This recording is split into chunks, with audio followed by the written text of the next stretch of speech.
Hello everyone, and welcome back to Creepy Mr. Night. I know many of you enjoy using these videos to help you sleep, so before you drift off, I thought it'd be fun for everyone to leave a comment, letting me know where you're listening from around the world. Also, don't forget to like and subscribe if you enjoy the content. Now, let's get comfy, relax, and begin. Story 1. The chat room that knows your secrets. It was 3:03 a.m. when the email arrived.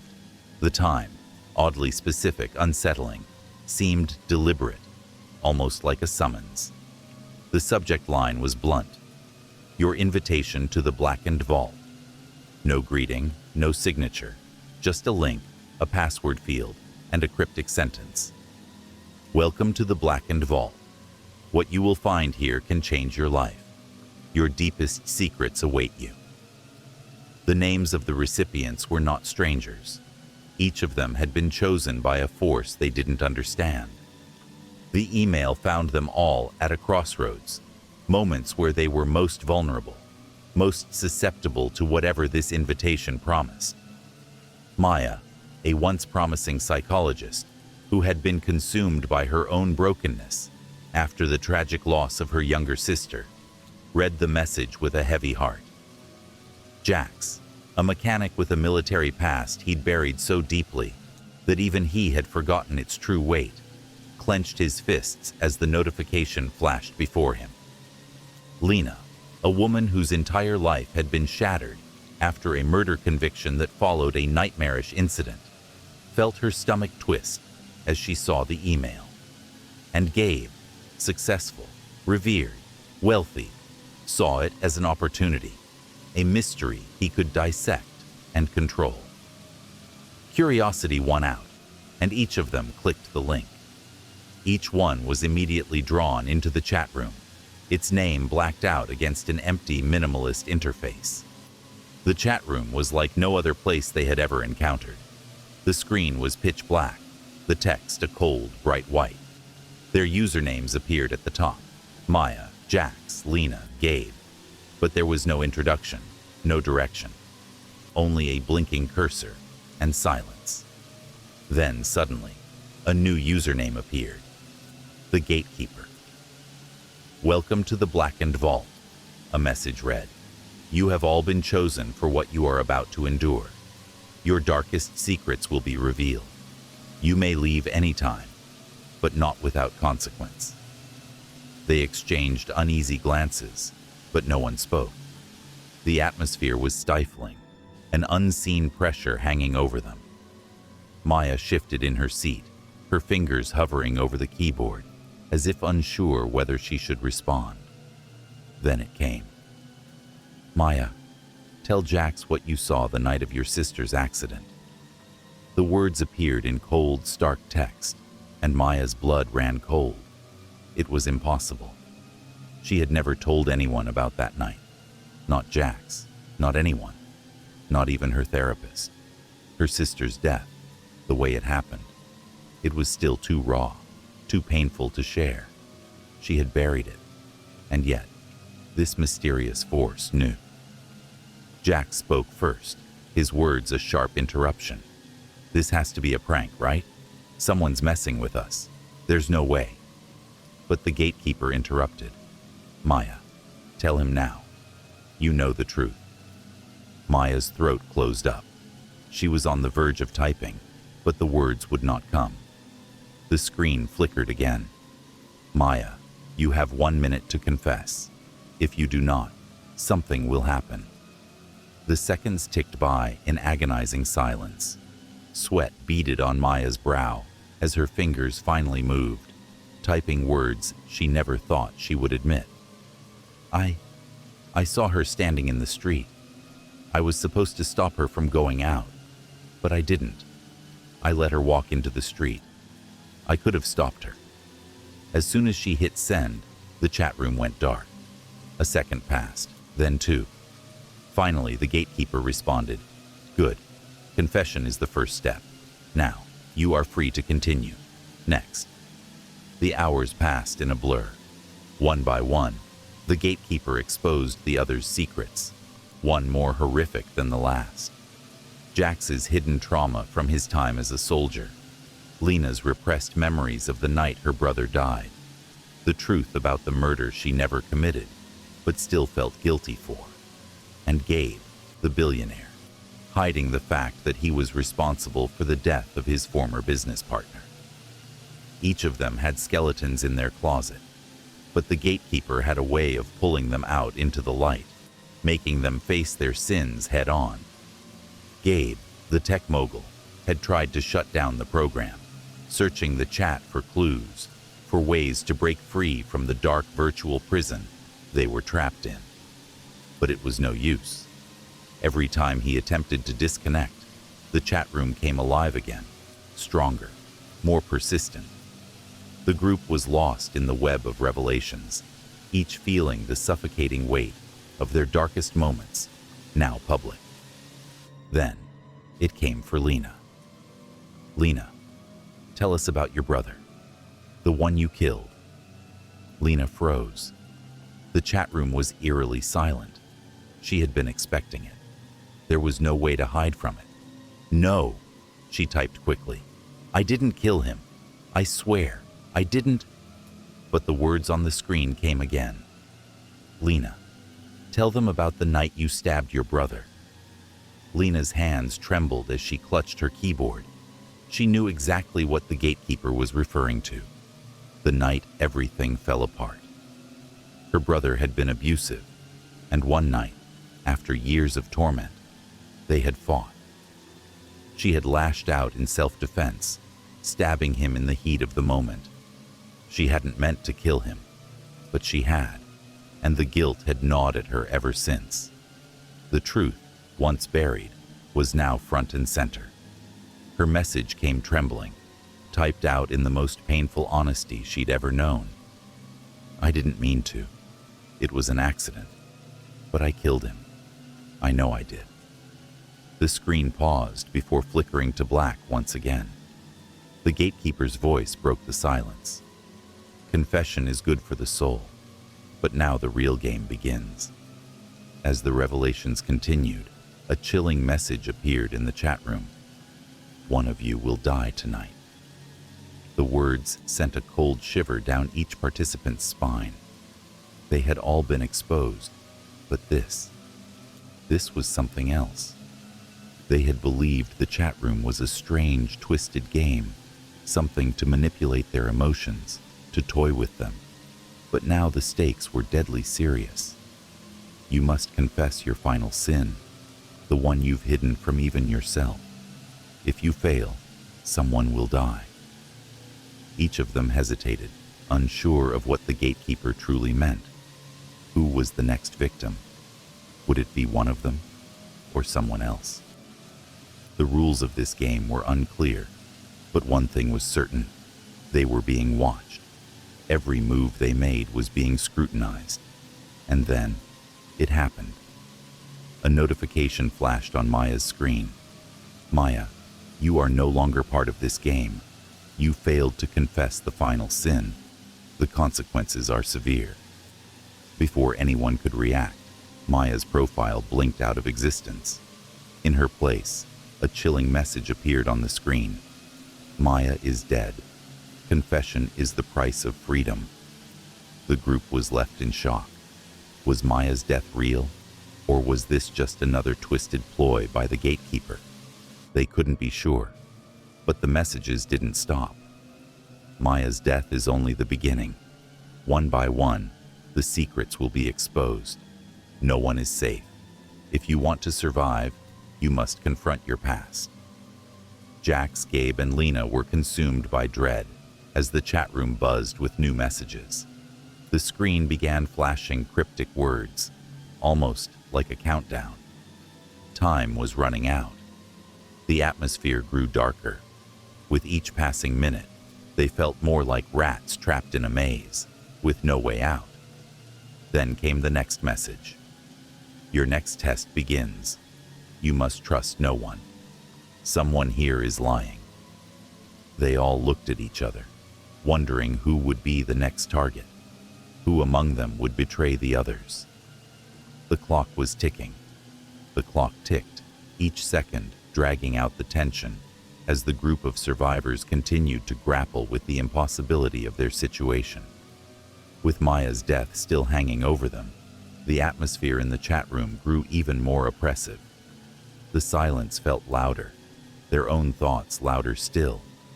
Every movement, every word typed, seemed to be under the scrutiny of something far more powerful than they could understand. The gatekeeper had promised them that confession would bring freedom. But what freedom was left when their lives were on the line? A message blinked on the screen. Someone here is lying. You have 10 minutes to decide. Who is the liar? The words were chilling, yet oddly familiar, like the manipulation of a child in a game, daring the participants to turn on one another. The group sat in stunned silence, the weight of the message sinking in. The rules were clear. They had to find the liar. If they failed, someone would die. Jax, ever the skeptic, was the first to speak. We can't trust each other anymore. We're stuck in this nightmare, and I can't believe that one of us isn't hiding something. Lena shot him a glare. You think I'm the liar? She hissed, her eyes narrowed in suspicion. She was beginning to unravel. Her brother's death, the guilt over it, it was all clawing at her, and the gatekeeper was feeding on it. Gabe rubbed his temples, trying to focus. It's not about blaming anyone. We need to think clearly. One of us is hiding something, and it's crucial we figure it out. But who? For the next few minutes, each of them tried to make their case, defending themselves and throwing suspicions on the others. Lena's accusations were quick and heated. She couldn't shake the feeling that Gabe was hiding something, especially given his involvement in his business partner's death. Gabe seemed to be on edge, avoiding eye contact, his responses terse. Meanwhile, Jax grew paranoid. He began questioning everything, even his own actions, his decisions from the battlefield. What if he had done something he couldn't remember, something he'd repressed? Could he be the liar? The messages came faster now. You have 1 minute left to decide. Speak or perish. Gabe finally broke the silence. I know what's going on. This is about Maya. The chat room killed her. The moment she failed to confess, she was... He stopped, his throat tightening. You're delusional, Lena snapped, cutting him off. Maya was weak. She didn't confess, and she paid the price for it. A pause. The room felt suffocating, the air thick with uncertainty. Enough, Jax said, his voice a low growl. We're wasting time. At that moment, the screen blinked. Time's up. The liar is... The suspense was unbearable. None of them could move. The seconds dragged as the final words appeared. Lena. The chat room erupted into chaos. Lena's face went white, her fingers trembling. No, no, no, she typed furiously. I swear I didn't do anything. The gatekeeper responded, its message dripping with finality. Lena, you have been exposed. Now you will pay for your lies. Before any of them could react, Lena's profile disappeared from the screen. A moment later, the notification appeared. Lena is dead. Lena's death was a turning point. It sent the remaining participants spiraling into a deeper level of paranoia and terror. Her sudden disappearance was beyond belief, yet the group had no choice but to face the fact that the gatekeeper had taken her life, just as it had taken Maya's. The reality of their situation began to set in with chilling clarity. The chat room wasn't just about revealing secrets, it was about control. The secrets they'd been hiding were not just for their own catharsis, they were weapons. Each confession was a trigger, and each step forward pushed them closer to an inevitable fate. Jax stared at his screen, his hand trembling as he typed. We're not just trapped in this chat room, we're being hunted. The gatekeeper is using our pasts to tear us apart. Maybe we're meant to be, Gabe muttered, more to himself than to anyone else.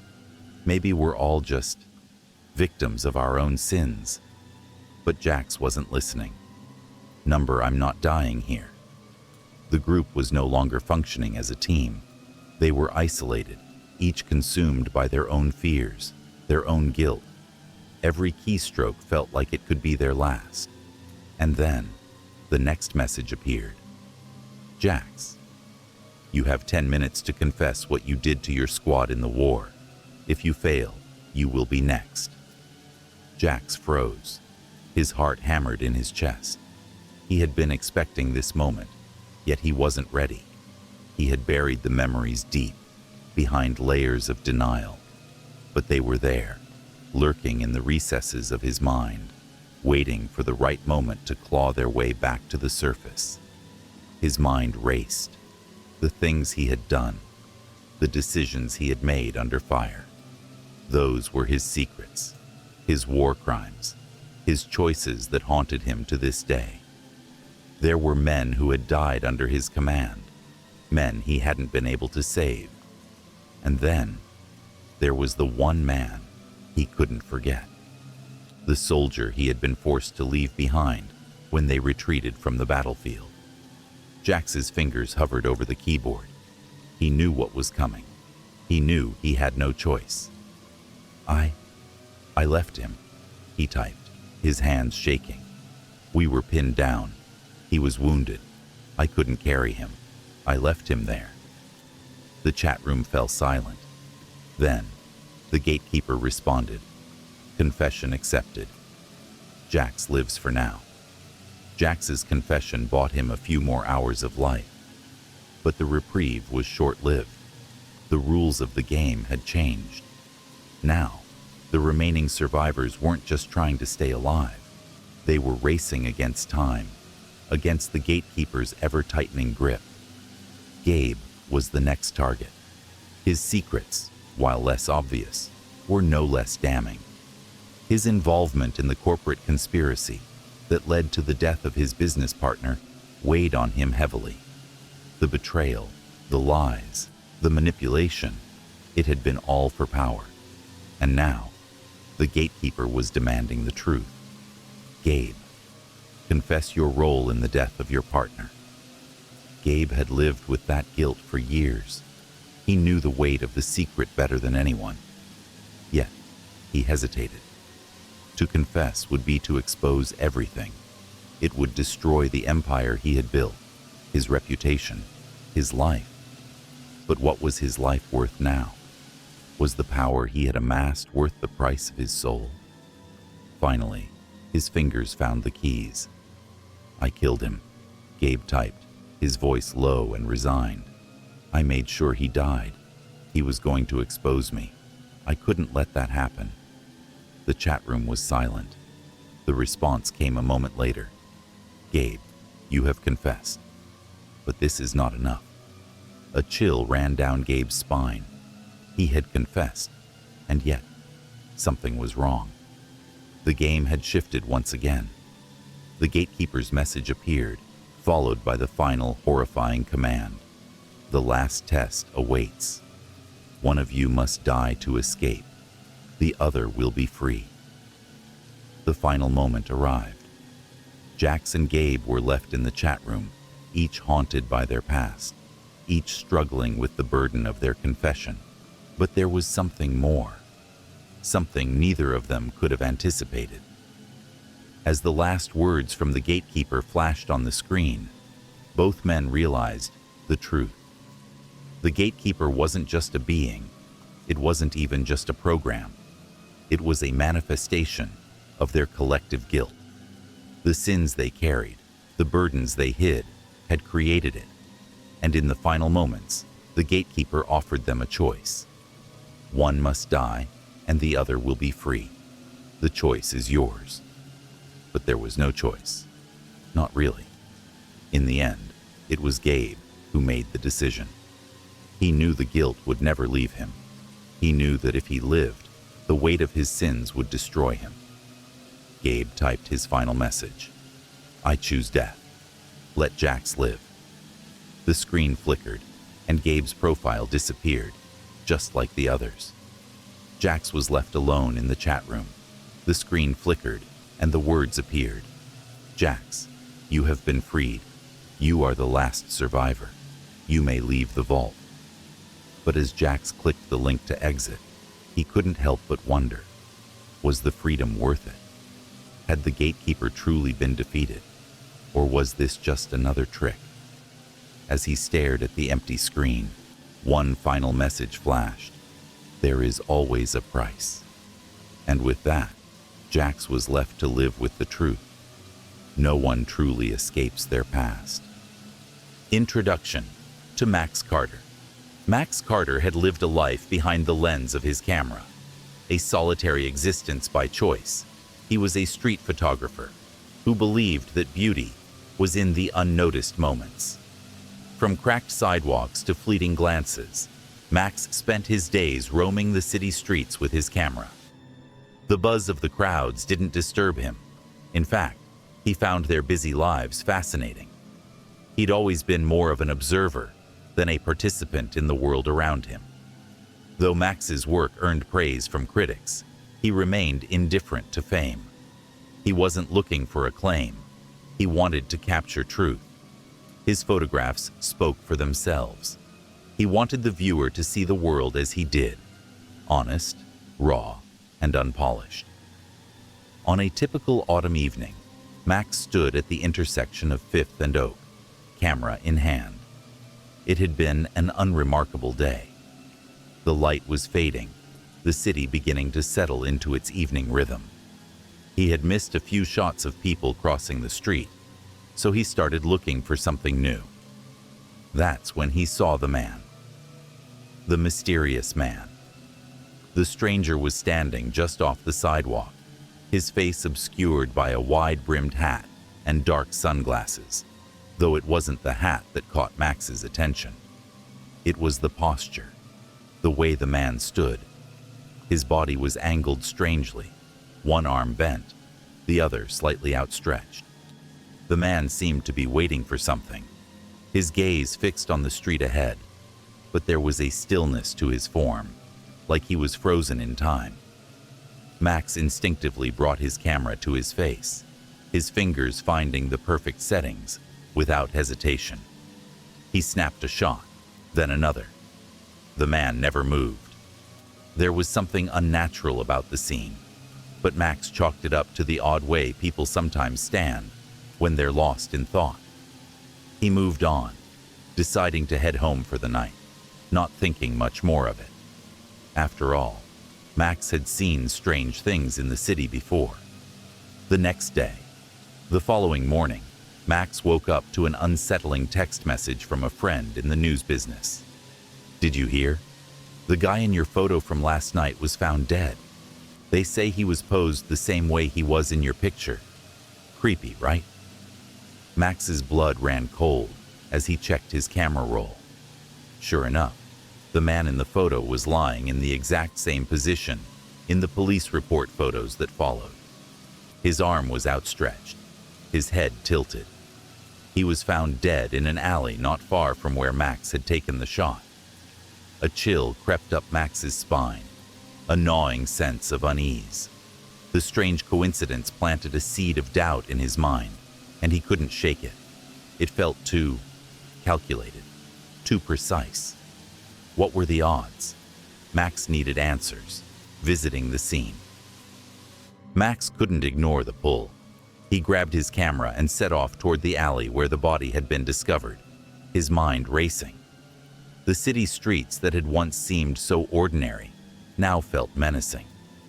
As he neared the scene, the familiar hum of the city took on a darker tone. The alley was small and narrow, wedged between two towering buildings. The air was thick with the smell of decay. A few police cars and officers stood around the scene, speaking in hushed tones. Max approached them, carefully slipping his camera strap over his shoulder. He didn't want to look like he was trying to intrude, but he couldn't let this go. Not now. Can I help you? one of the officers asked, eyeing Max's camera. I'm the photographer, Max said, his voice trailing off. I took a photo of the man the night before. Is it true he was posed like that? The officer glanced over at his colleague before nodding. Yeah, it's true. He was found exactly like in your picture. It's odd. You should take a look. Max stepped forward, staring down at the lifeless body. It was eerily familiar, like the man from his photograph had been frozen in place. His eyes were wide open, vacant, as if something terrible had stolen the life from him. Max felt a wave of nausea rise in his throat. Who is he? We're still trying to figure that out, the officer replied, holding out a set of photographs for Max to see. The victim was unrecognizable, but the officers had begun to piece together clues. Max's heart pounded as he studied the photo. The man had no identification, no personal belongings. I've never seen him before, Max muttered, but something about the scene felt too orchestrated to be mere chance. Digging deeper, Max spent the next few hours online, trying to find anything he could about the man. After some digging, he discovered that the man was identified as David Green, a name that didn't seem to mean much at first, but as Max started digging deeper, the layers began to peel back. David Green had been linked to a string of unsolved crimes, some going back for years. He wasn't just some random man off the street. Green was involved in disappearances, criminal activity, and was suspected of being connected to a much larger and more dangerous underground operation. But what was his connection to Max? The more Max looked, the darker the trail became. Green had ties to a network of individuals with high-powered connections, and these individuals weren't afraid to get their hands dirty. Max didn't know why, but he felt compelled to go further. He began investigating Green's connections, his past. There had to be more to this story. And why had his photograph of Green seemed to trigger this? What did it all mean? Max spent the next several days in a haze, tracking down old police files, interviewing former colleagues of Green, and following leads that seemed to trail off into nowhere. But each time he thought he had a breakthrough, the story seemed to get more complicated. The days that followed were filled with strange occurrences. Max began to notice people watching him, strangers on the streets, figures in dark corners, shadows that seemed to linger longer than they should. At first, he dismissed them as paranoia. But when his apartment was broken into, nothing stolen, only his photos of David Green scattered on the floor, Max knew something more sinister was at play. A cryptic message appeared on his phone later that night. You need to stop looking into this, or you'll be next. Max's heart hammered in his chest. Who was behind this? And how far were they willing to go to keep the truth hidden? The more he tried to investigate, the more obstacles appeared. His files were hacked, his contacts cut off, and strange phone calls filled his voicemail. Someone was keeping a close eye on him. Max reached out to a former detective friend, someone who had worked with his father. The old man listened to him carefully, then hesitated. Max, he said, his voice grave. Your father was involved in a case years ago, one that crossed paths with Green. Your father was trying to take down a network, and it cost him. Max's mind raced as the pieces of the puzzle began to come together. His father had been involved in the investigation of Green, and now Max was unknowingly walking the same dangerous path. The truth revealed. Max's world was unraveling. The more he uncovered, the more he realized his own family's connection to the conspiracy. His father had been investigating a network of criminals that spanned across the city, including Green's group. His father had tried to expose them, but the case was buried. He never told Max about it, never mentioned how close they had come to uncovering the full extent of the operation. Now, Max found himself caught in the same web, and he realized that the photograph, that seemingly innocent shot of green, was no accident. It had triggered a series of events. Someone wanted Max to uncover the truth, but they also wanted him silenced. In a final showdown, Max faced the people behind the conspiracy. The truth came out in a shocking twist. Max's father had been close to taking down the syndicate, and Max's involvement was not random. It was all part of a plan that had been set into motion long before Max picked up his camera. In the final moments, Max had to decide whether to expose the truth or protect those he loved from the fallout. The photograph had been the key to unlocking a deep conspiracy, but the cost was high. Would Max survive long enough to reveal the dark forces lurking behind the shadows? Max's sense of unease had been growing ever since he had stepped into the rabbit hole of David Green's dark world. The photo, just a fleeting moment captured by his lens, had set off a sequence of events that seemed almost impossible to control. It wasn't just a strange coincidence anymore.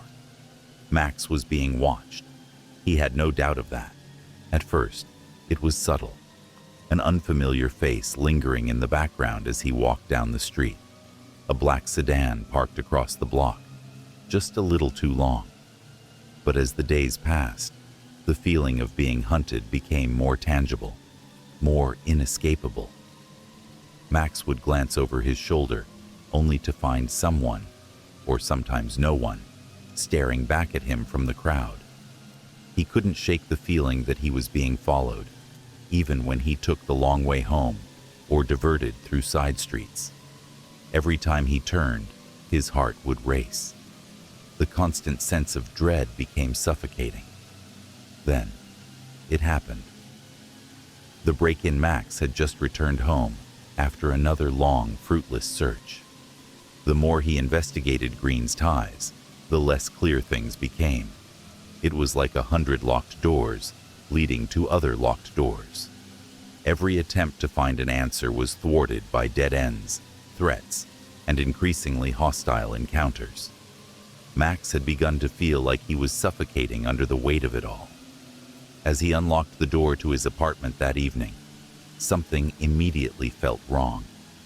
The air inside was stale, unnaturally quiet. His instincts flared, the hairs on the back of his neck standing up. He moved quickly, stepping cautiously through the threshold, eyes scanning the apartment for any signs of disturbance. Everything looked normal. His desk, with papers scattered across it, his camera gear in its usual spot by the window, and his half-empty coffee cup sitting on the counter. But something wasn't right. He walked to the living room, his gaze sweeping over the room, and that's when he saw it. His photographs, his personal collection of candid street portraits, were everywhere. They were scattered across the floor, as if someone had gone through them meticulously. But it wasn't just any random collection. They were the photos of David Green, photos Max had taken of the stranger on the street. Max's heart sank. He had kept the images hidden, stored away on his computer. The thought of someone invading his space, knowing about the images of Green, made the hairs on the back of his neck prickle with fear. Who had been here? Just as he reached to check the rest of the apartment, he froze. The apartment was silent again. Too silent. Then, in the stillness, he heard it. A faint creak behind him. He spun around, but the figure was already gone. In an instant, his instincts kicked in. The apartment door was still open. Someone had been in here. Max's pulse quickened, his eyes darting around. The cold sweat began to build on his forehead. He wasn't alone. He grabbed his phone, calling the police. But before he could speak, he heard the faint sound of footsteps retreating outside his door. Someone was out there, and they were watching him. Max's voice was shaky as he spoke to the operator. "I need help. My apartment was broken into. Nothing's been stolen, but they're looking for something, and I don't know what it is. I think it's about the photo, the man in my photo, the one who was killed. Please, send someone now." The cryptic message. By the time the police arrived, the apartment was empty. The intruder had already gone, and the officers could find no evidence of forced entry, no fingerprints, no sign of who had been inside. "Are you sure you weren't just mistaken?" the lead officer asked Max. "There's nothing here that points to a break-in. Maybe someone's just been in, moving things around.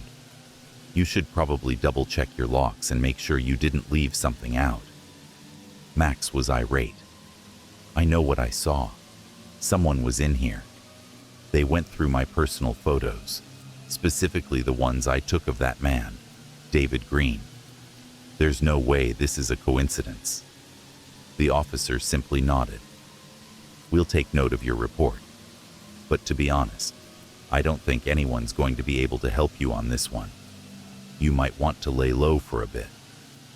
Max wasn't sure if the officer was trying to be dismissive or just genuinely didn't believe him, but his words only fueled the fire in Max's gut. He wasn't going to stop. He returned to his computer and found a new message in his inbox.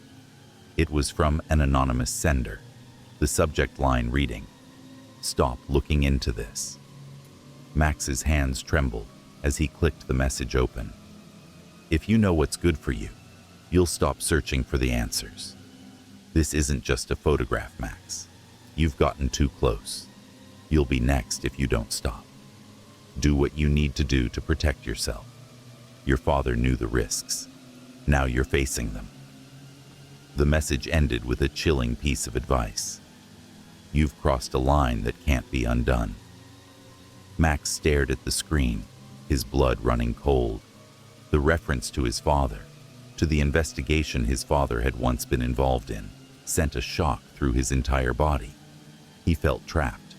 The walls were closing in. What was it about this photograph that was so dangerous? And why did his father's name keep coming up? Max's heart raced as he realized just how deep the rabbit hole went. His father had been involved in something dangerous. Maybe it was the very same people who had killed Green, the same people who were now after him. But how was Max involved in all of this? How had he unknowingly stepped into his father's footsteps? Max could no longer sit back. The time for answers had passed. Now, it was about survival. He needed to know the truth, not just for his own safety, but for the sake of his family and those he loved. The more Max learned, the more he realized that his family was deeply entangled in something far larger than he could have ever imagined.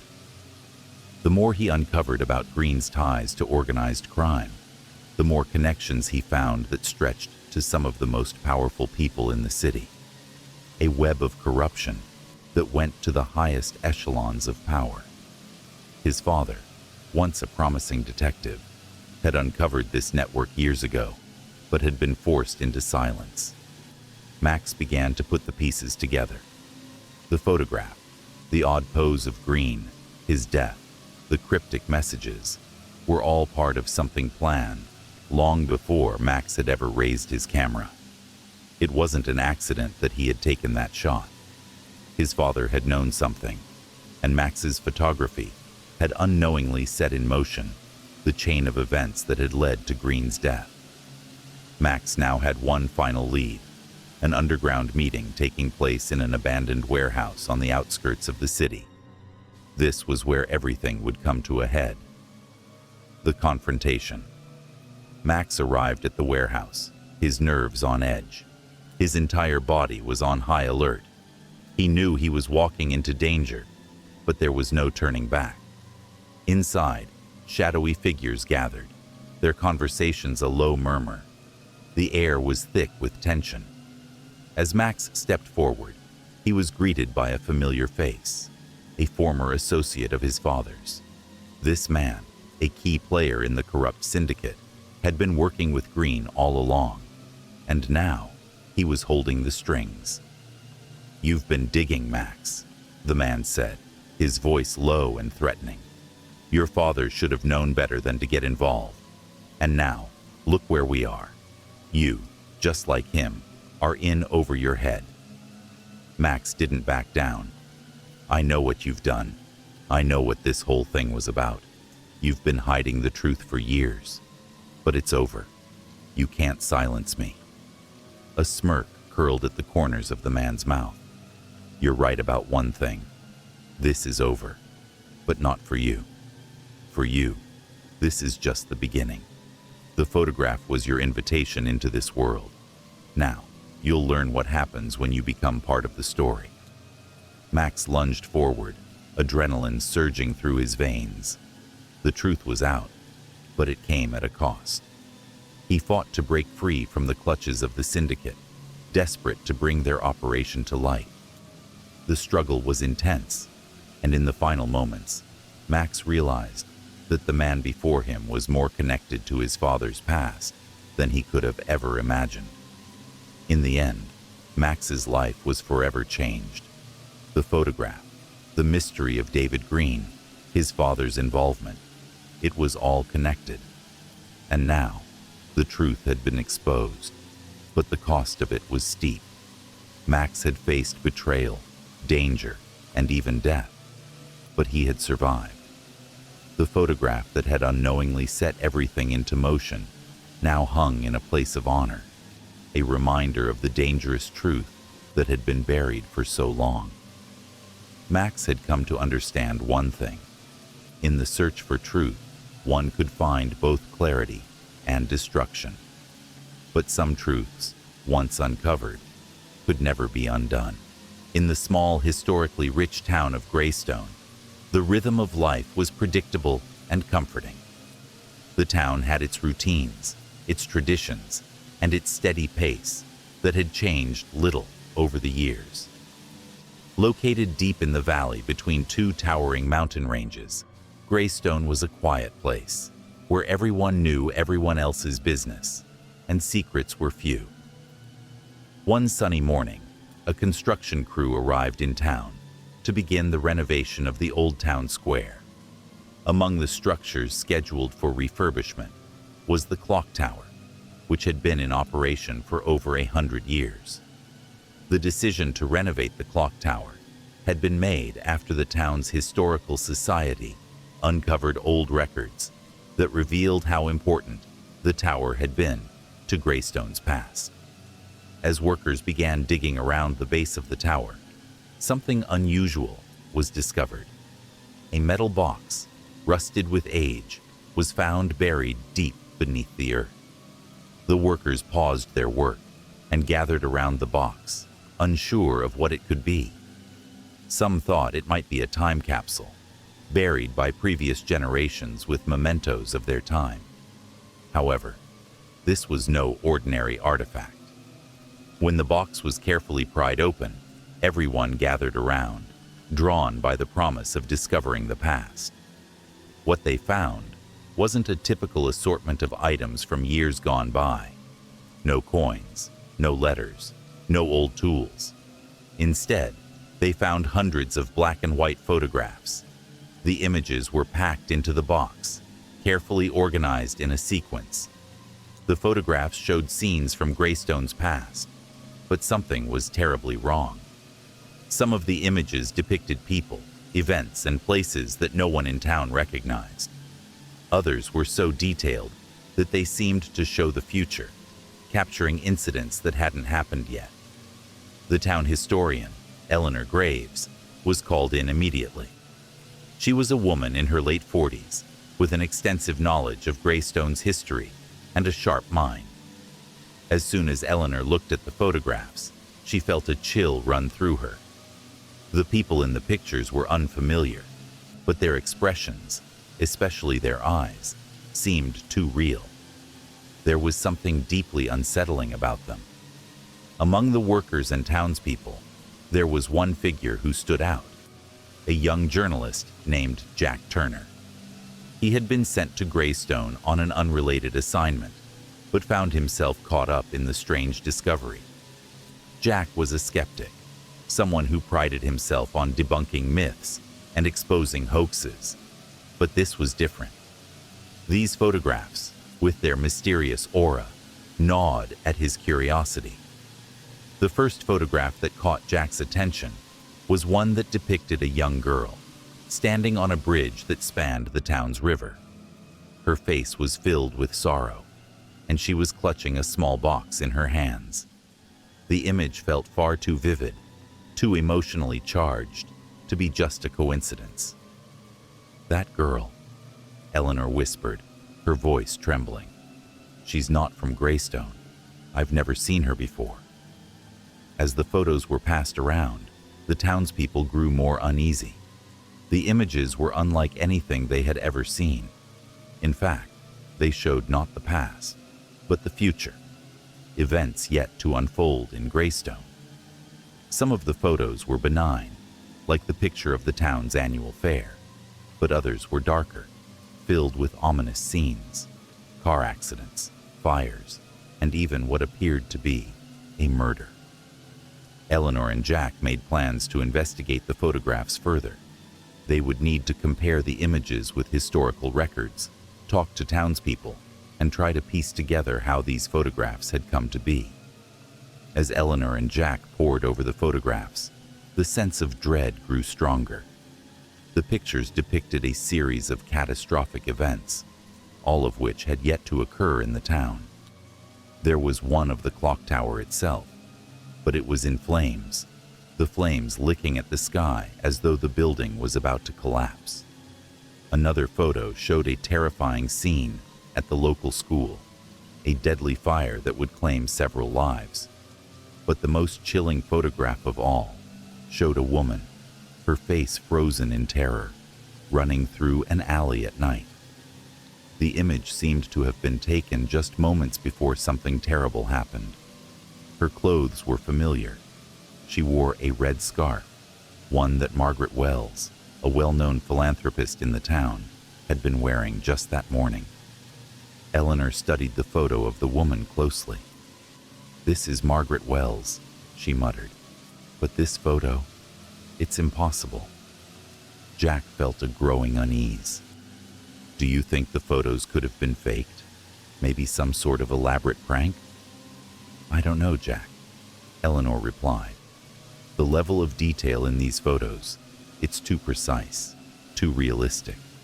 Whoever took these knew things that no one else could have known."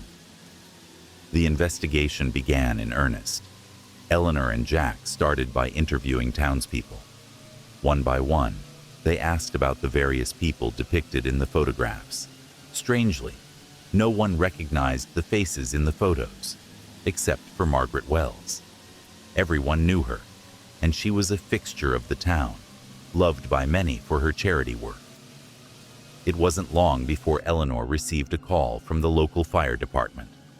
There had been a fire at the school, the very same school shown in one of the photographs. The fire was extinguished before it could cause too much damage, but the coincidence was too much to ignore. Eleanor and Jack rushed to the scene. There, among the charred ruins, they discovered something even more disturbing: a strange symbol scrawled on a wall with what appeared to be blood. The symbol was one that none of them recognized, but its presence suggested that the fire wasn't an accident. The deeper they dug, the more bizarre the photographs seemed. Each one had some connection to an event or person in the town, but the future they depicted was rapidly becoming a dangerous and unpredictable nightmare. The next major tragedy depicted in the photographs took place when the town's beloved bridge, a structure built in the early 1900s, collapsed, taking several townsfolk with it. Just like in the photograph, the bridge gave way without warning, sending people plummeting into the river below. Eleanor and Jack couldn't ignore the growing suspicion that someone or something was orchestrating these events. The photographs weren't just predicting the future, they were shaping it. They began to suspect that the time capsule wasn't an accident, but a deliberate tool, placed in Greystone to manipulate history. A new group of investigators, including a cryptographer, a physicist, and an archaeologist, arrived in town to study the photographs and uncover their origins. The cryptographer, Dr. Lisa Montgomery, began to examine the strange symbols found at the scene of the school fire. After several days of research, she revealed something shocking. The symbols were tied to a secret society that had existed in Greystone over a century ago. This secret society, known as the Custodians of Time, had reportedly been working to manipulate events throughout history, using the photographs to shape the future. Eleanor and Jack realized that the photographs were no accident. They were part of a larger, darker plan. The investigation grew more intense as they discovered records that suggested the Custodians of Time had been active in Greystone for generations, influencing key events and deaths in the town. Some of the townsfolk had even been part of this society without realizing it. Eleanor and Jack knew they were getting closer to the truth, but the closer they got, the more dangerous things became. They were being watched by unknown figures, and the line between friend and foe began to blur. People who had once seemed trustworthy now appeared to be involved in the conspiracy. The final photograph, an apocalyptic image of Greystone burning to the ground, lingered over them like a shadow. It showed Eleanor and Jack standing in the midst of the devastation, their faces empty, as if they had somehow been part of the destruction. The time came when the conspiracy could no longer remain hidden. Eleanor and Jack discovered that the mastermind behind the photographs was none other than Robert Clark, a wealthy descendant of one of the original members of the Custodians of Time. Robert had been manipulating events for years, using the photographs to influence the town's future. In a final heart-pounding showdown, Eleanor and Jack confronted Robert in the very place where the time capsule had been unearthed. The truth was laid bare. The photographs were part of a twisted plan to rewrite history and create a future where the custodians held all the power. The confrontation ended in a terrifying twist, as Robert revealed that the future could still be manipulated. He had one final photograph, one that showed the town's ultimate destruction, the last photo in the series. But there was a catch. If Eleanor and Jack tried to stop the destruction, they would become part of the photograph. The final choice was theirs: to let fate unfold as predicted, or risk everything to change the future and break free from the control of the Custodians of Time. The investigation was no longer something isolated to Eleanor and Jack. The more the town's darker secrets were uncovered, the more it became clear that the roots of this conspiracy stretched much deeper. Eleanor had always prided herself on knowing Greystone inside and out. She could trace every brick of the town back to its foundation, every forgotten memory that lingered in the whispers of the older generations. But now, she was forced to confront a version of Greystone that she had never imagined. A town where not everything was what it seemed, where history could be altered by shadowy figures who operated in the dark. The more she and Jack discovered, the more the town felt like a web of intricate lies, carefully constructed and designed to keep everyone in the dark. Eleanor couldn't help but wonder how many of the town's most influential figures were connected to the Custodians of Time. She thought of her own family, of old records she had read over the years.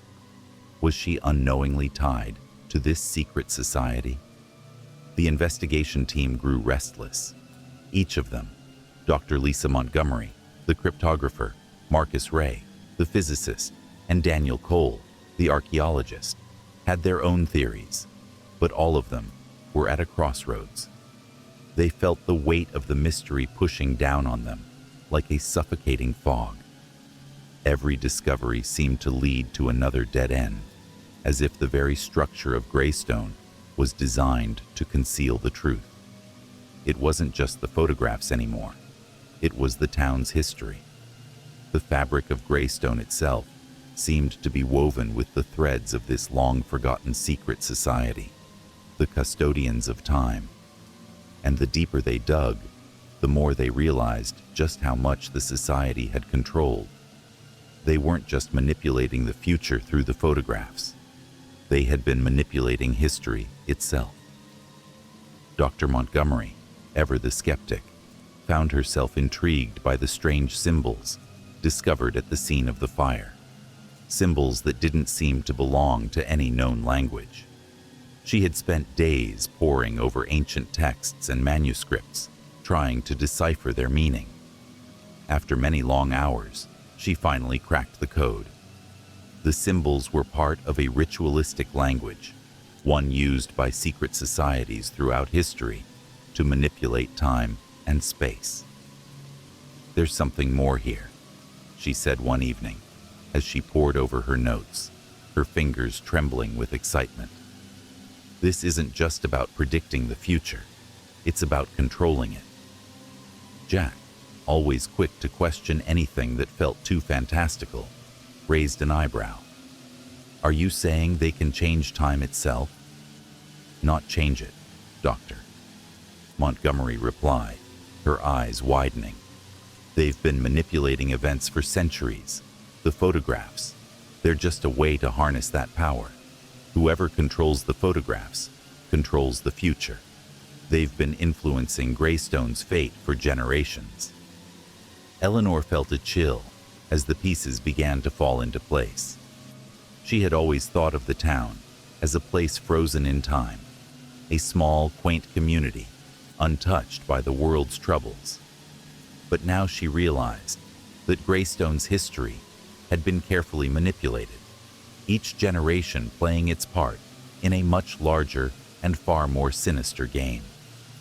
As the days passed, more of the photographs began to manifest in reality. Each one was more chilling than the last, and the townspeople began to grow anxious, as if they could sense that something terrible was about to unfold. First, the school fire that had been predicted in one of the photographs occurred in real life. The fire had been almost identical to what was shown in the photo. Same classroom, same time of day, even the same teacher. Miraculously, no one was hurt, but the school was temporarily shut down for repairs. The next photograph depicted a local fishing boat capsizing during a storm. The boat was owned by a quiet man named Thomas Wells, a fisherman who had lived in Greystone all his life. The photograph showed the boat sinking into the river, with Thomas desperately trying to stay afloat. The storm came the following evening, just as predicted, and the boat capsized. Jack and Eleanor rushed to the scene, trying to reach Thomas in time. But it was too late. They found his body washed ashore, his face twisted in an expression of terror that matched the one in the photograph. Each event was like a puzzle piece, clicking into place with terrifying accuracy. Eleanor and Jack realized that the pattern was undeniable. These tragedies were not coincidences, nor were they the work of some deranged individual. There was something much darker at play. They weren't just watching history unfold, they were witnessing it being written in real time, and someone was controlling it. The photographs seemed to predict everything: a car crash that claimed the life of the town's mayor, the mysterious disappearance of a beloved shopkeeper, and even a devastating flood that swept through the valley. And with each event that mirrored the images, the townspeople grew more fearful, wondering if they were simply pawns in a game they couldn't understand. As Jack stood at the site of yet another tragedy, he couldn't shake the feeling that they were running out of time. The photographs weren't just showing the future, they were shaping it. The question was, who was in control of the photographs? And what would happen if they couldn't stop the inevitable? Eleanor and Jack had been working tirelessly, digging through the town's history, searching for any clue that might lead them to the mastermind behind the photographs. It wasn't just about understanding the photographs anymore.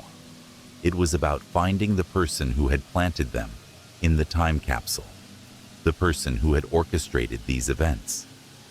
Their breakthrough came when they discovered an old family tree hidden deep in the town's historical records.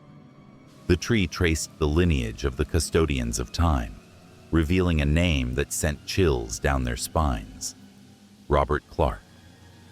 Robert Clark was a descendant of one of the town's founding families. He was wealthy, influential, and seemingly above reproach. He had been a prominent figure in the town's political and social scene for years, but Eleanor had never suspected him of being involved in anything sinister. But now, as she looked through the records, she saw his name again and again, connected to mysterious disappearances, strange events, and hidden history. Jack and Eleanor decided to confront Robert directly. They met him in his lavish office in the town's old manor house, a place that seemed untouched by time, just like the man himself. "Eleanor, Jack," Robert said with a smile that didn't quite reach his eyes. "I'm glad you've come to visit. I trust you're finding everything to your liking." Eleanor didn't waste time with pleasantries. "We know what you've been doing, Robert. We know about the custodians of time. We know that you've been manipulating events in this town for generations." Robert's expression faltered for a split second, but it was enough for Eleanor and Jack to see the truth in his eyes. He was caught, and he knew it. "You don't understand," Robert said, his voice tinged with a hint of desperation. "This is bigger than you can imagine. The photographs, they're not just a tool. They're a way to ensure the survival of Greystone. They're a way to protect the town from the forces that seek to destroy it." "Destroy it?" Jack repeated, his voice tinged with disbelief. "You're responsible for these tragedies, these murders, these accidents. You're the one who's been causing the destruction." Robert looked at them with a mixture of sadness and pity. "You don't understand. These events, these tragedies, they're necessary. The photographs show what must happen in order to protect the future. They're the key to keeping Greystone safe from the forces that would tear it apart. We've been guiding history for centuries, ensuring that the town survives." "And at what cost?" Eleanor asked, her voice rising. "How many lives have been sacrificed for your plan?" Robert's face twisted with bitterness. "I've done what I had to do, and now it's almost time. The final photograph is about to come to life. You can't stop it. The destruction of Greystone is inevitable." Jack and Eleanor exchanged a glance. The final photograph, the one that showed the town in flames, reduced to rubble, was looming on the horizon. The final confrontation was coming to a head. The town was on the verge of collapse, its fate seemingly sealed by the photographs and the manipulations of Robert Clark. As Eleanor and Jack stood in his office, they realized the gravity of their situation. They had a choice: allow the events to unfold as predicted, let the final photograph come to life and see the town destroyed, or defy fate and attempt to stop it, knowing the risks could be catastrophic. Eleanor could feel the weight of the decision pressing down on her. Everything she had known, everything she had believed about Greystone, was being torn apart. But even as the final photograph loomed, she couldn't bring herself to accept that there was no other way. Together, Eleanor and Jack decided to act. They couldn't allow history to be manipulated any longer. But as they made their move, they realized that the photographs were more than just predictions. They were a reflection of the darkest parts of the town's past. In a final, heart-pounding twist, Eleanor and Jack were forced to confront the consequences of their choices. The line between fate and free will had blurred, and as the town burned, they could only wonder if they had changed the future, or if they had simply become part of the photograph themselves. The town of Greystone was now standing on the precipice of disaster. The photographs that had once seemed like obscure artifacts, old relics from the past, had become horrifying blueprints for the future. The impending doom that loomed over them was no longer just a distant possibility. It was real, and it was coming. The fire that would devastate the town's heart, the collapse of its history, the final destruction. Everything was unfolding, just as the photos had shown. Eleanor and Jack had finally come face to face with Robert Clark, the man who had orchestrated it all. He had been pulling the strings from the shadows for so long that it was hard to imagine the town ever having been free of his influence. But now, as Eleanor stood there in his opulent, dark office, surrounded by the very history he had twisted to his will, she realized that they were no longer just fighting for the town's survival. They were fighting for the truth. Robert's expression had softened. The once confident mask he wore now cracked. He knew they were onto him, knew that Eleanor and Jack had seen the pattern, uncovered the truth about the custodians of time. But as he looked at them, a sad, almost defeated smile spread across his lips. "You don't understand, do you?" Robert said, his voice tinged with both regret and something darker. "This isn't just about controlling the future. It's about saving it. The photographs are not just predictions. They are a record of what will happen if we do nothing. If we let fate play out, Greystone will be destroyed, just like every other town before it." Eleanor's mind raced, processing his words. Destroyed? By whom? "The forces of time," Robert replied. "The world is constantly shifting. People like me, the custodians, have existed for centuries to ensure that some forces, natural, chaotic forces, don't destroy everything. We keep it all balanced. The photographs were never meant to harm. They were meant to save. The time capsule was placed here, in Greystone, as a safeguard." Jack stepped forward, shaking his head. "But all these deaths, the fires, the disappearances, the disasters, they weren't accidents. You've been manipulating us all for your own control." Robert's eyes hardened. Sometimes, the truth is more painful than a lie, but it's the only way forward. The final photograph will come to life soon, whether we like it or not. Greystone will burn, and I will be the one to rebuild it. Eleanor's heart pounded. She had learned too much in the last few weeks. Greystone's past, its history of manipulation, of tragedies that could have been avoided. But could she really allow Robert to continue with his twisted version of salvation?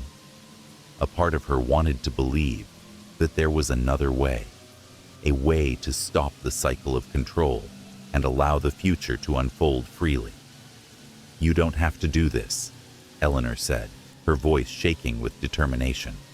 "There must be another way." But Robert wasn't listening. His eyes narrowed and his lips twisted into a mocking grin. "It's already too late. The final photo has been taken, and fate has already been written." At that moment, Eleanor noticed something strange. A reflection on the window, a flash of light, as if something was shifting outside. She turned quickly. Through the pane of glass, Eleanor could see a group of figures moving in the distance, towards the town square. There, at the center of the square, stood an enormous fire, just like the one in the photograph. It was happening. The final disaster was unfolding in real time. "Look," Eleanor said, her voice now urgent. "It's starting. The fire is beginning, Robert. It's not just the photograph coming to life. It's you controlling it." The fire in the square was growing, spreading out of control. Eleanor and Jack exchanged a look of desperation. They had to act now, before it was too late. Without a second thought, they rushed out of Robert's office, bursting through the grand double doors and into the cold night air. The sight before them was nightmarish. The fire was consuming the town square with terrifying speed, just like in the photograph. Smoke billowed high, and the crackle of flames was deafening. "We have to stop it," Jack yelled, his voice barely audible over the sound of the inferno. But as they ran towards the fire, Eleanor felt a strange, almost paralyzing sense of dread. Was this it? Was this the moment where fate would be sealed? Was it already too late to break free from the custodians of time's control? Jack grabbed her arm and pulled her forward, his grip firm. "Come on, Eleanor. We can't just stand here and wait for it to burn everything down." They reached the town square, where people were already scrambling to escape the growing inferno. The heat was intense, and the flames seemed to reach higher with each passing second. In the chaos, Eleanor spotted Margaret Wells, the woman from the photograph, her red scarf visible as she ran toward the square. But this time, the image was more than a prediction. It was unfolding right before their eyes. "Margaret!" Eleanor cried, pushing through the crowd. "Get back!" Margaret didn't hear her. She was too focused on something in the center of the square, a strange metallic object, gleaming ominously amidst the flames. The object was the source of the fire. It was a device, something mechanical, a weapon that seemed to be feeding the flames, making them burn hotter, faster. "That's the device," Jack murmured, pointing. "That's what Robert used to set everything in motion. The photographs were just the beginning." Eleanor's mind was racing. She remembered the symbol they had seen before, the one at the scene of the fire at the school. It had matched the strange patterns they had deciphered, the ones linked to the custodians of time. This was the key. The device was the source of the town's destruction, the final element that Robert had set in motion. "Margaret!" Eleanor screamed again, but the woman couldn't hear her. She was already too close to the device. Eleanor had no choice. Without thinking, she rushed toward the device, reaching out to try and disconnect it, to stop whatever it was that was fueling the fire. But just as she touched it, a violent surge of energy shot through her, throwing her back onto the ground. Pain lanced through her chest, and for a moment, everything seemed to blur. The heat from the fire was unbearable, and Eleanor felt as if she were suffocating. She forced herself to focus, to think. But then, out of the smoke came a figure, a shadow that loomed tall and imposing. It was Robert Clark, standing at the edge of the town square, watching it all unfold. "Stop!" Eleanor cried, her voice hoarse. "This is your doing. You're going to destroy everything." Robert didn't flinch. Instead, he stepped forward, his face calm, almost serene. "I've done what needed to be done, Eleanor. The town will burn, but it will rise again. Better, stronger, under my control." Eleanor struggled to her feet, her body shaking from the exertion and the pain of the shock. She didn't have much time. If they didn't stop the device, the fire would continue, and the town would be lost. Jack was at her side now, helping her stand. He locked eyes with her, a fierce determination in his gaze. "We can't let him win, Eleanor. This isn't just about Greystone. It's about all the towns he's destroyed over the years. We need to stop him now." Eleanor nodded, a renewed fire lighting in her chest. She wasn't going to let Robert Clark control the future. They would fight for their town, for its people, for their lives. As the fire raged on, the final moments of Greystone's fate teetered on the edge. The townspeople, with nowhere to go, had gathered on the outskirts of the square, looking on helplessly as the blaze grew higher. Time was running out. With Jack by her side, Eleanor gathered every ounce of strength she had left. They had to stop Robert and destroy the device, the heart of the fire. There was no other way. "I can't do this alone," she whispered to Jack, her voice strained. "Will you help me?" Jack didn't hesitate. "We're in this together. Let's end this now." Together, they raced toward the device, with Robert's mocking laughter echoing behind them. The heat was unbearable, and the smoke threatened to choke them, but they pushed on. Eleanor's mind was focused entirely on the task ahead, disconnecting the device, stopping the fire, and ensuring that Greystone's future would be in their hands, not Robert's. But as they reached the device, Robert stepped forward, blocking their path. "You think you can stop me? You think you can change fate?" "This isn't fate," Eleanor said, her voice steady. "This is your manipulation. You're the one who's been shaping everything, forcing the future to bend to your will. But you can't control everything." Robert's expression twisted in fury. "I am the custodian of time. I control what happens here. Not you, not anyone." But as he stepped forward, a realization struck Eleanor like a lightning bolt. "The photographs," she said, suddenly understanding. "The key isn't just in the device. It's in the photographs themselves. You never counted on us changing them. You never counted on us seeing the future and choosing to rewrite it." With that, Eleanor grabbed the photograph of the burning town from her pocket, the one that had been the blueprint for everything. She held it up high, and in that moment, something changed. The photograph glowed with a bright, ethereal light, its edges shimmering as though the very fabric of time was being torn apart. The device shuddered and began to short-circuit. The fire began to wane, the inferno slowly dying as the truth of the photograph began to break Robert's control. The battle for Greystone's future had been won, but as Eleanor and Jack stood amidst the wreckage of the fire, they knew that the fight for their town's true future had only just begun. Would they be able to rebuild what had been broken, to uncover more of the truth, or would there always be shadows lurking beneath the surface of Greystone's past? The old Thomas Theater stood at the edge of town, a forgotten relic from an era when plays were the heartbeat of culture. Its faded marquee, barely legible through the grime of years, once proclaimed the names of famous productions, but now it was silent, empty. Time had been kind to few things in the building, and certainly not to the performers who had graced its stage. Over the years, many rumors had surrounded the theater. Whispers passed from one group of actors to the next. But the most chilling story was that of The Play That Kills, a cursed script written by the mysterious Virgil Dacre. The playwright, once celebrated for his unnerving psychological thrillers, had vanished into obscurity after writing this final play.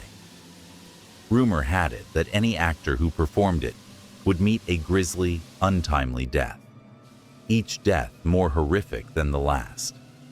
When the actors first heard of the script, they laughed at the idea. It was only a myth, a tale designed to instill fear and superstition. But the legend persisted. No one had dared perform it in over 50 years. Eliza, the ambitious lead actress of the group, didn't believe in curses. She was an artist, and she had always craved the thrill of defying expectations. The idea of performing The Play That Kills was an irresistible challenge. She wanted to prove that there was no truth to the rumors. Nothing supernatural could control her fate. Her troupe was a tight-knit group. Mark, the method actor with a knack for deep introspection. Sophia, the quietly brilliant character actress with an eerie sensitivity to her surroundings. Henry, the passionate but occasionally reckless director. And James, the stage manager who had always lived a little too close to fear for his liking. All of them were curious about the script, but none were truly prepared for what lay ahead. The play arrived in a plain brown envelope, unassuming, yet undeniably heavy, with the weight of its reputation. The actors gathered in the dusty, cramped rehearsal space, the stage set for a night that would prove to be the beginning of their darkest journey. Henry opened the envelope and pulled out the yellowed pages. The script was unlike any they had seen before. The language was precise, but darkly poetic, full of ominous undertones. There were no stage directions in the traditional sense, only cryptic lines that seemed to describe the world of the play itself. It felt as if the very words on the page had been carefully designed to evoke dread in anyone who read them. Mark, ever the skeptic, grinned and laughed nervously. It's just words, right? People die in plays all the time. Tragic accidents, over-exaggerated stories to scare the weak-minded. But even as he spoke, there was something in the air, something he couldn't explain, that sent a chill up his spine. Eliza skimmed through the pages, her brow furrowing. The more she read, the more she began to feel unsettled. What is this? She thought. It's just a play, isn't it? Sophia, standing in the corner of the room, shuddered. I don't know. There's something about this script. It feels like it's watching us. Henry, not one to back down from a challenge, slammed the script onto the table. All right, enough of this. We're going to perform this play. We'll show everyone that it's just a myth. We start tomorrow. No backing out. The others exchanged uneasy glances, but Eliza, more determined than ever, nodded. Let's do it. We'll prove it's just superstition. The theater, long abandoned by the public, had been their rehearsal space for weeks. There was something about the place that felt both nostalgic and unnerving, like a place frozen in time. The air was thick with dust, the floor creaked underfoot, and the curtains, once grand, hung limply, as though they were mourning their former glory. The actors arrived early, eager to begin, but there was an undeniable sense of tension hanging in the air. They were excited, but there was a shadow over them, an intangible feeling that made it hard to focus. As they ran through the first act, things seemed to go smoothly at first, but as the hours passed, the atmosphere in the theater grew colder. They could hear strange noises, faint whispers, coming from the dark corners of the space. Each time they paused, the sounds stopped, as though someone, or something, was watching them. Sophia, always sensitive to the energy of a room, felt a deep unease settling over her. Did you hear that? She whispered, but the others shrugged it off. It wasn't until the end of the rehearsal that things took a darker turn. As Mark stood atop the makeshift set, playing the tragic hero of the first scene, he suddenly lost his balance. With a scream, he fell, crashing onto the hard floor. His body twisted in a horrifying way, his limbs contorted unnaturally. Mark! Eliza screamed, rushing to his side, but it was too late. The look on his face was frozen in terror. His eyes were wide open, but he was unrecognizable, his skull fractured from the impact. The others stood in shock, unable to move. No one spoke for a long time. It was James who finally broke the silence. We need to call someone. This isn't right. But deep down, each of them knew that something terrible had just happened. The play had claimed its first victim. The police investigation ruled Mark's death as a tragic accident. There was no explanation for how he had fallen so suddenly, or why his body had been positioned so grotesquely. The truth, still shaken by the death, tried to move forward. But the whispers, the eerie sensation of being watched, grew stronger. The line between reality and the play seemed to blur. Henry was determined to continue. We can't let fear win. We have to finish this. We've come too far. But the others were hesitant. Eliza, in particular, began to question whether they were tempting fate by continuing. The deaths were too specific, too unnatural. Sophia was the first to speak up. I don't know if I can go on. The play, it's changing us." But Eliza, ever the leader, shook her head. "It's just a coincidence. Mark's death was a freak accident. We're actors, not victims of some ancient curse." Still, she couldn't shake the feeling that something was terribly wrong. Every night she dreamed of the play, its chilling words echoing in her mind. She could hear whispers in the darkness, voices that didn't belong. And the worst part was that she couldn't remember if the voices were coming from the script or from somewhere inside her mind. The tension continued to mount. More deaths followed, each more bizarre and horrifying than the last. And the pattern was undeniable. Each death reflected a line from the play itself. They could no longer pretend that this was just a coincidence. In desperation, Eliza and Sophia began to investigate the life of Virgil Dacre. What they uncovered was a chilling revelation. Dacre wasn't just a playwright. He was obsessed with the idea of psychological manipulation, experimenting with fear, torment, and control. His final play, The Play That Kills, was designed to break the human spirit, to push actors to the brink of madness. The play's curse, they realized, was not supernatural. It was psychological. The lines between their reality and the script began to blur. The final act was drawing near, and one by one, the actors fell victim to the play's grip. But there was one more twist left. The final survivor, Eliza, was forced to confront the terrifying truth. The play had never been meant to kill her. It was meant to make her live with the fear of death forever, to make her believe that she could never escape its clutches. By the time Eliza and Sophia began their investigation into Virgil Dacre's past, the theater was practically haunted by his presence. The once vibrant sets had grown dull, covered in dust, and the air smelled of rot. Yet, in the corners of their minds, they couldn't shake the oppressive feeling of being watched.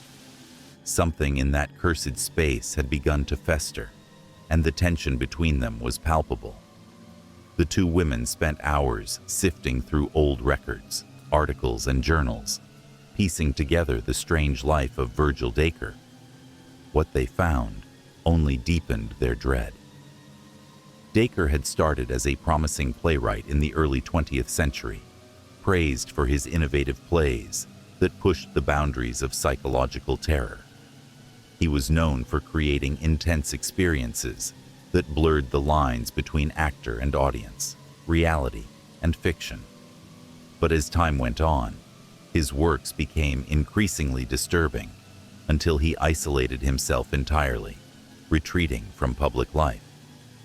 Rumors of his obsession with the human psyche, his belief that fear could be weaponized, grew into legends. But it wasn't until they found his personal diaries that the truth became clear. Dacre's final play, The Play That Kills, was not meant to be a mere performance.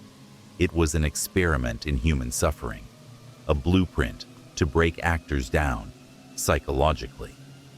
In one journal entry, Dacre wrote, "If one can experience fear to its fullest extent, if one can live within the shadow of death for long enough, they will lose all sense of what is real. That is my true gift to the world. Not entertainment, but the unraveling of the mind itself." As they read these words, a cold realization settled in. They weren't just performing a play. They were pawns in Dacre's twisted game, a game that was still unfolding, even decades after his death. Suddenly, Sophia stopped reading. Her face had gone pale. "Eliza, there's something here. Dacre, he didn't just write the play. He wrote himself into it." Eliza frowned. "What do you mean?" "The script," Sophia said. her voice barely a whisper. It's a confession. It's a roadmap to how he manipulated people, how he created the curse. But the final act, it's designed for the last survivor. There's a twist. Eliza's heart pounded. What twist? Sophia swallowed hard, her hands trembling as she turned the page. When the last act is performed, the survivor will no longer be able to tell the difference between what is real and what is part of the play. They will be consumed by the play itself, and their fate will be sealed forever. There is no escape. Eliza felt the blood drain from her face. This isn't real. It's just a script. This is just a game. But deep down, she knew that the line between reality and fiction had blurred long ago. As the days passed, the troupe continued to rehearse, even though the deaths had shattered any sense of safety.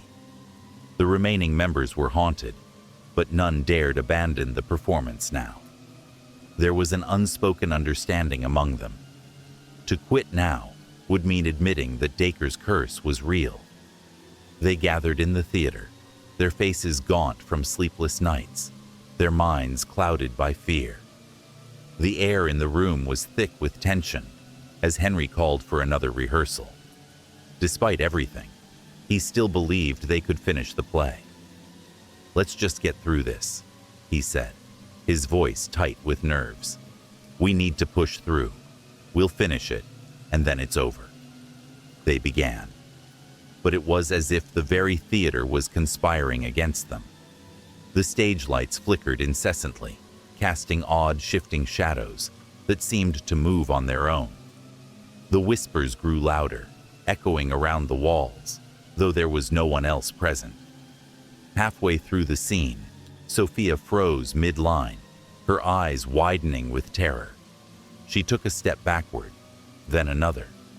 She was visibly shaking, her entire body tense as though she were trying to escape something unseen. "Stop!" she gasped. It's coming for me. I can't." Before anyone could respond, the stage lights went out entirely. In the darkness, there was a crashing sound, a loud thud. The lights flickered back on, revealing Sophia lying motionless on the floor, her neck twisted at an unnatural angle. The room fell silent. Panic spread like wildfire. James was the first to speak. We need to get help. Call 911. But Eliza was already kneeling beside Sophia. She checked for a pulse. There was none. Sophia was gone. She stood up slowly, her heart pounding. This isn't an accident. This is happening. Eliza and Henry stood in the center of the dark theater, the space around them empty, except for the fading remnants of their former troupe. Only James remained. The others had fled, too terrified to continue. They were all too aware now of the toll the play had taken, and the curse that had slowly, inexorably, claimed their friends. "I don't understand," Eliza whispered, her voice strained with desperation. "How did it come to this? What happened to us?"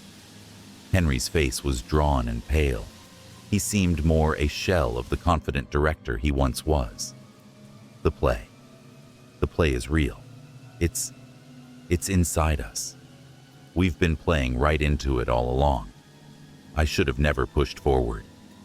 James, eyes wide, clutched his phone tightly. "We're not safe here.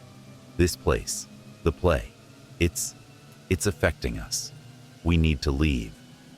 But Eliza shook her head, fear burning in her chest. "It's too late. We can't leave. The play is inside our minds now. We can't escape it." For a moment, the room was still. The tension was suffocating. As Eliza gazed at the remaining pages of the script, she understood the depth of Dacre's manipulation.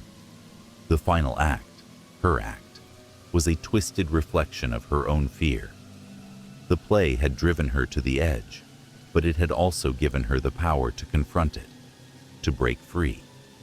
But breaking free meant confronting the most terrifying question of all. Was it the play that controlled her? Or was she just a puppet, dancing on the strings Dacre had left behind?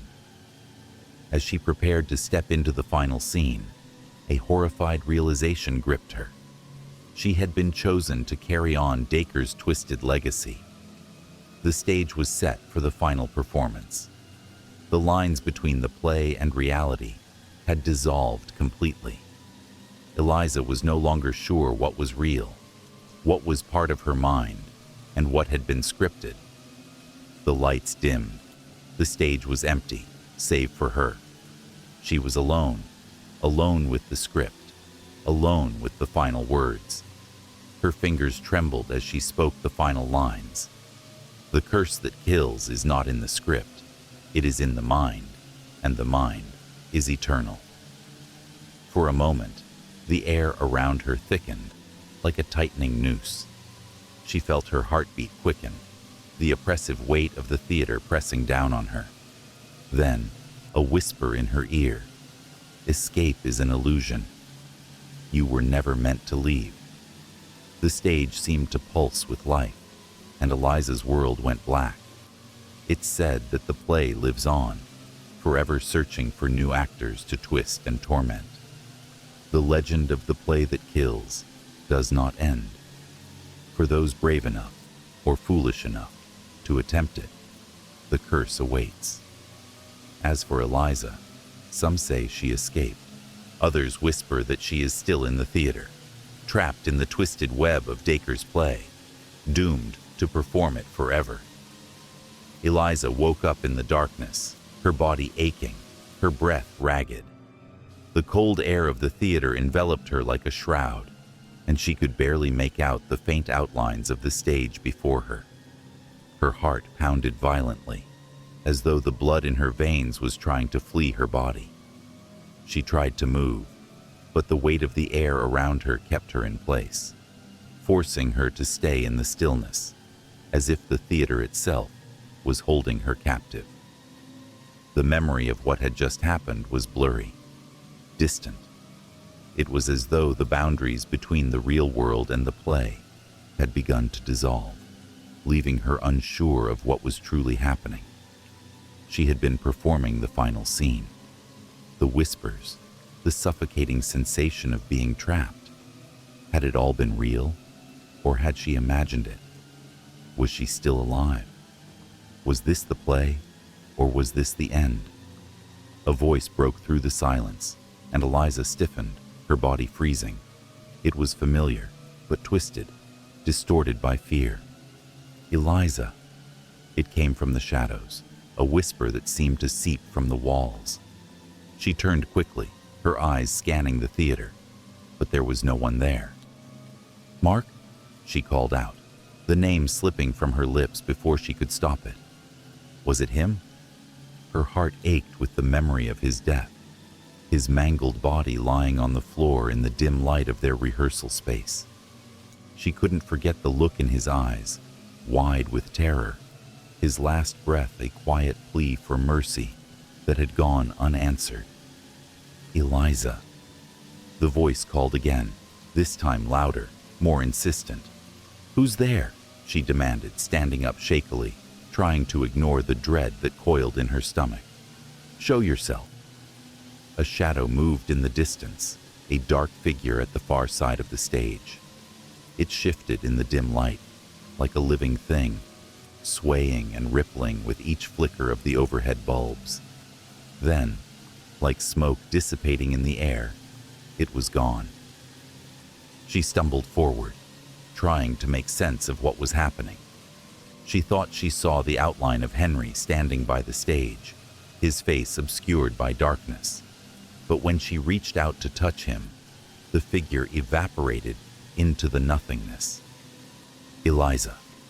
The voice came again, this time from behind her.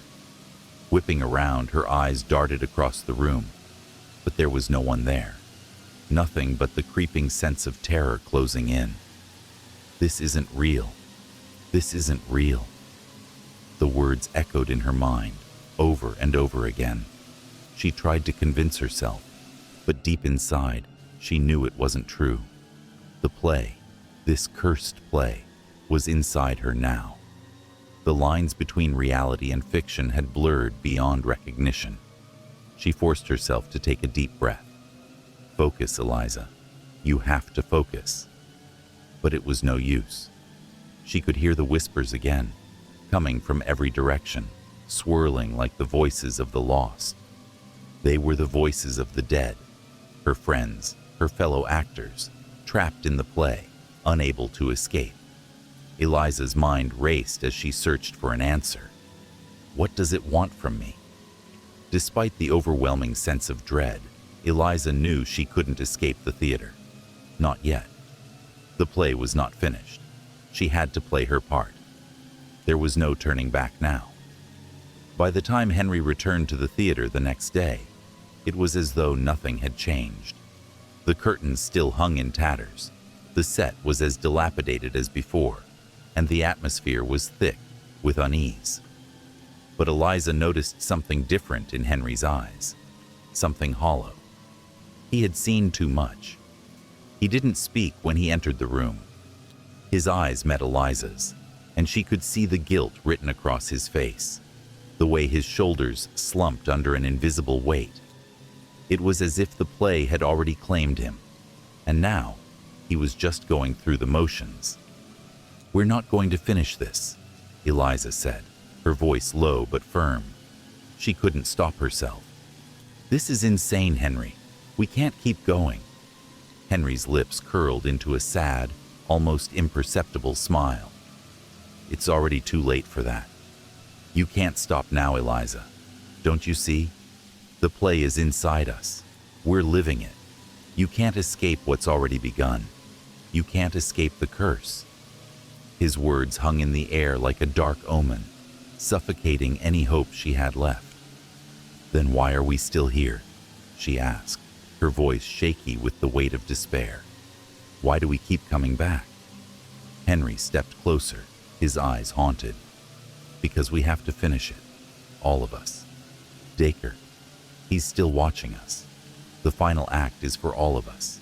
It's a performance that never ends." The realization hit Eliza like a slap. Henry had succumbed to the curse. He had become part of the play, his mind fully immersed in the twisted narrative. "No," she whispered, backing away. "I won't do this. I won't let him win." But Henry's eyes locked onto hers with a terrifying intensity. "It's already too late. You'll never escape. No one ever has." The days blurred together.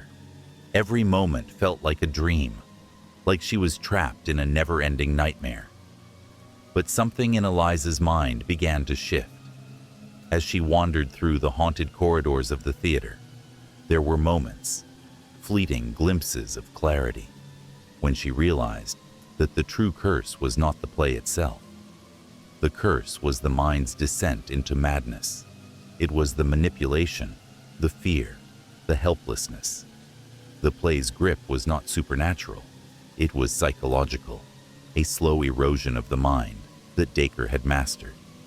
His true power lay in his understanding of fear, the way it could twist the most rational minds into believing they were powerless. And so, Eliza came to a terrifying conclusion.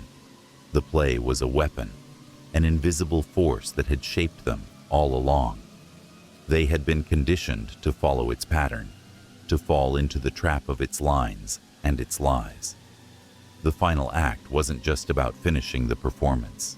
It was about the collapse of their minds, one by one. She had to find a way to stop it. But how? Eliza stood alone on the stage, her thoughts racing. The script lay in her hands, but it felt like a weight, pulling her down into the abyss. The final scene was upon her. Her heart thudded in her chest as she read the lines for the umpteenth time. They weren't just words anymore. They were her fate, written in ink. As the lights dimmed, Eliza's mind flashed with memories. Mark's final scream, Sophia's broken body on the floor, Henry's cold, hollow stare.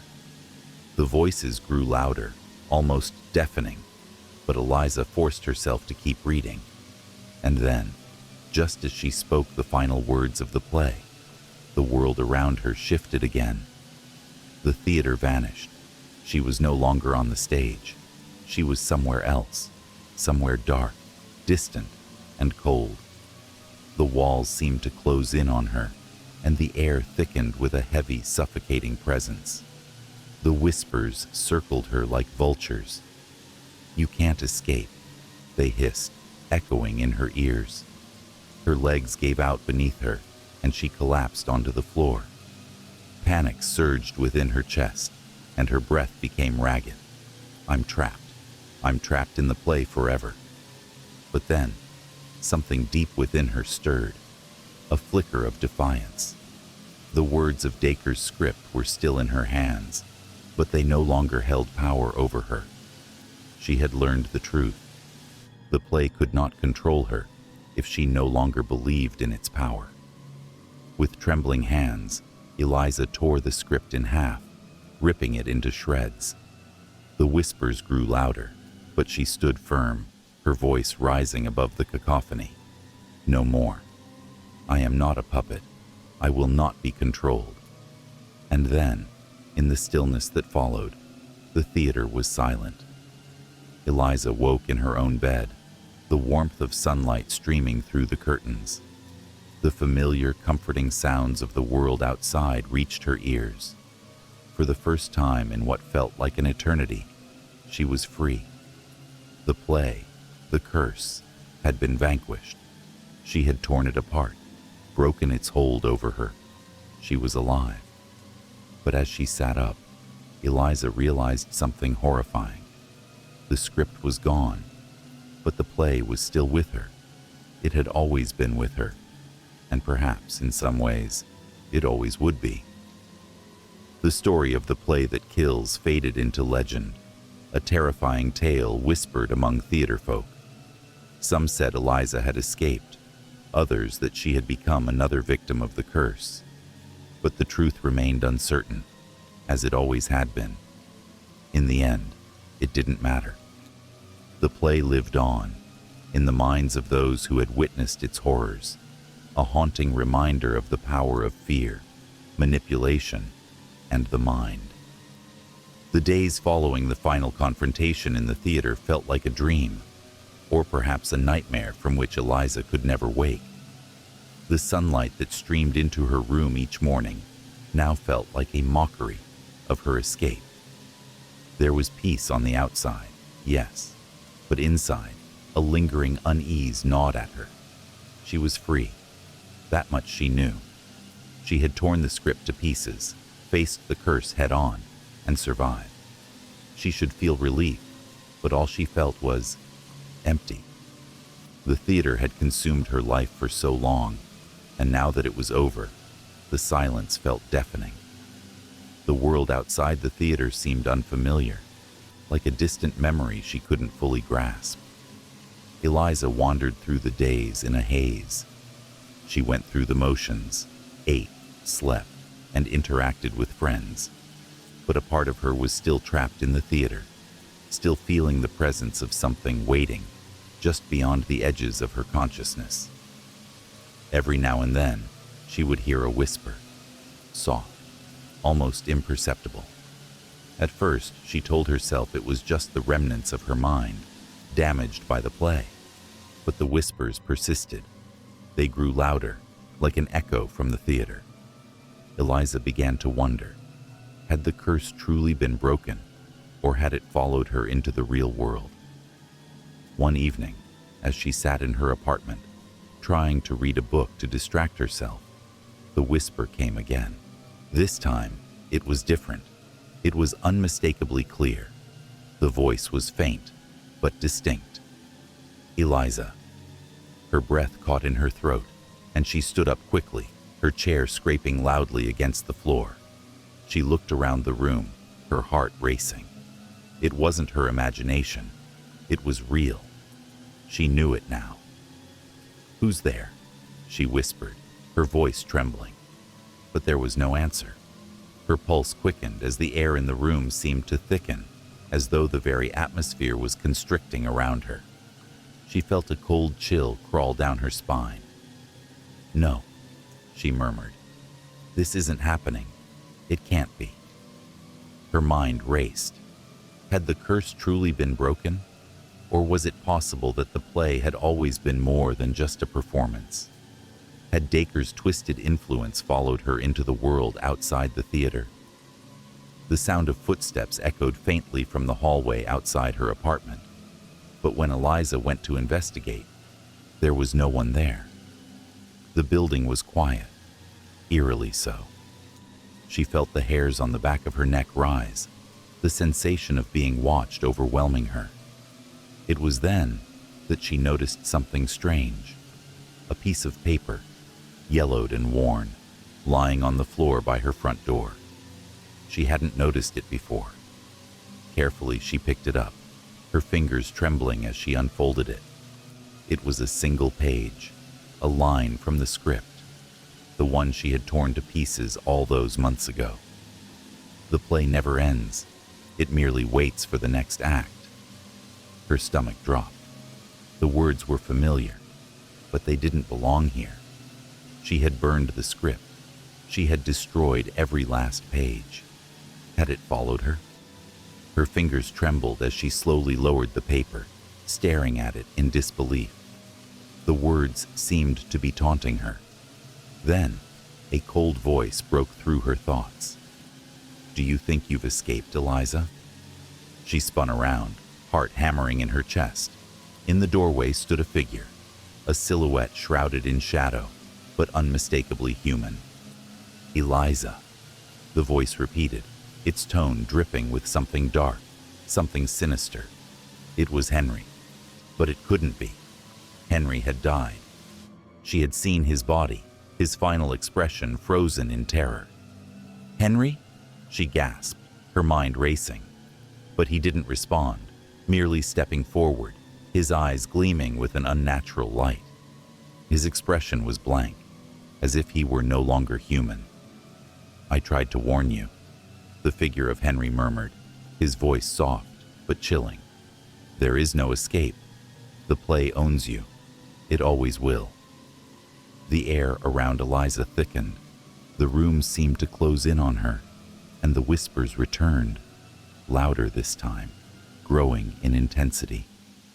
"You can't break free, Eliza." Henry's voice echoed as it morphed, no longer sounding like him, but like something else, something darker. "You're a part of it now. You always have been." Eliza backed away, but the figure of Henry stepped forward again, his form flickering and distorting. Her pulse thundered in her ears as the room seemed to warp, the walls growing larger, the ceiling bending downward. The play had taken on a life of its own, its influence now seeping into her reality.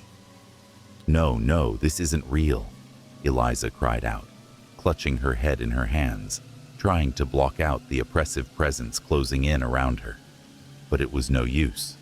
The whispering voices grew louder, more frantic, until they became an overwhelming roar. "Eliza!" The figure of Henry stretched and twisted, its form distorting, changing into something grotesque. The walls cracked, and the very fabric of reality seemed to tear at the seams. And then, with one final scream, everything went dark. When Eliza awoke, she was no longer in her apartment.